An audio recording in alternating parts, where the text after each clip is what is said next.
Hey, it's Roger. I'm on location in Weddington, and my mind is thinking about inventory of South Charlotte, Weddington, Waxhaw homes for sale, Wesley Chapel, Fort Mill, and because there are a lot of people moving to the greater Charlotte area, and you might have been thinking about your home, selling it, upsizing, downsizing. Maybe you're like me, you want to go into a 55 plus.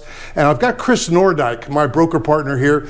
He's excellent at listing. In fact, my wife and I asked him to list our last 2 homes for sale, so you know I love him. Chris, what about pricing strategy when somebody's trying to sell? Yeah, that's a great question right now, because as the market changes, as the market is becoming a little more subtle, even though inventory is down right now, how you price and where you put your house price-wise in the market is becoming really, really important.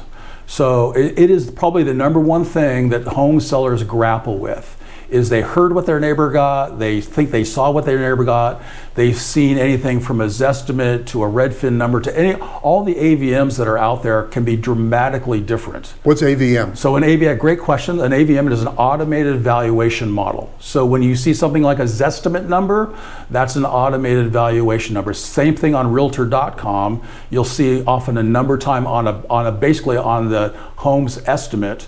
And those, as you know, Roger, can vary widely.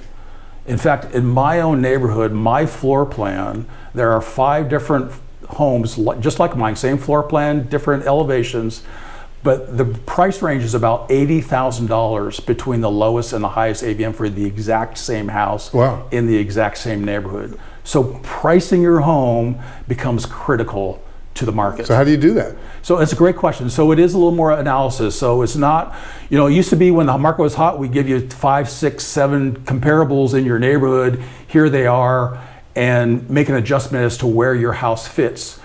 We've got to take that a little bit further today. We need to look at something like absorption rates, which basically means how long is the market going to take? How much inventory is there to sell? Number one.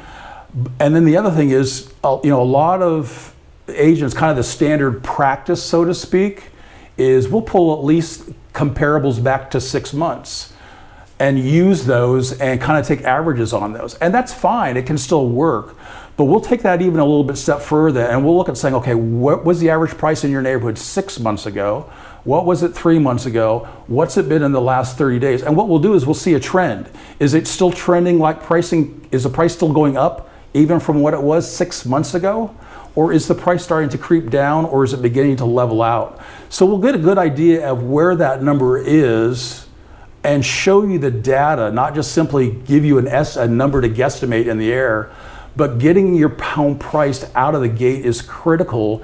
Even though inventory is down right now, the buyers are still picky. We're not having 38 people show up to our first day on the market anymore. Right. If we're getting, I was going to say, Denise and I were just doing an analysis for a property in Ballantyne, and I just closed a property in Ballantyne down the street from there. And in both cases, what I noticed was that the market is still trending a little bit upwards in those areas.